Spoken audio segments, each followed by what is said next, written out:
हो आहे. होय आहे. हो आहे. हो आहे अंतर आणि ते फक्त एकाच फील्ड मध्ये नाही तर सगळ्याच फील्ड मध्ये आहे. थोड्याफार फरकाने असतं.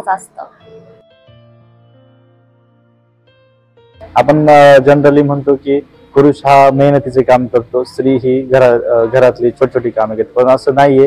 पुरुष जसं शेतीमध्ये मेहनतीचे काम करतो, स्त्री सुद्धा त्याच्या बरोबरीने काम करते. म्हणजे कोणत्याही क्षेत्रात पहा की आज मुलांपेक्षा अग्रेसर आहेत.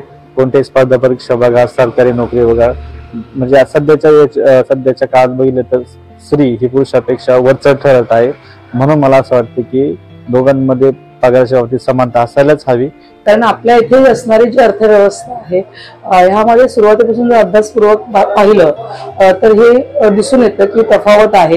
याचं उत्तम उदाहरण म्हणजे खाजगीकरण आणि शासकीय याच्यामध्ये जर पाहिलं तर तिथे इतकं तफावत दिसून येत नाही. परंतु जर असंघटित कामगारांकडे आपण पाहतोय, म्हणजे की शेतमजूर असतील, खाणीत काम करणारे कामगार असतील किंवा बांधकाम विभागामध्ये काम करणारे कामगार असतील, तिथे पुरुषांना मिळणाऱ्या वेतन श्रेणीमध्ये आणि महिलांना मिळणाऱ्या वेतन श्रेणीमध्ये जवळजवळ दुपटीने फरक आहे. कारण का स्त्रीला आताच्या समाजामध्ये कमी लेखलं जाते, पुरुषांपेक्षा तिला मान कमी आहे, सन्मानच दिला जात नाही, म्हणून त्यांचं वेतन सुद्धा कमी असतं.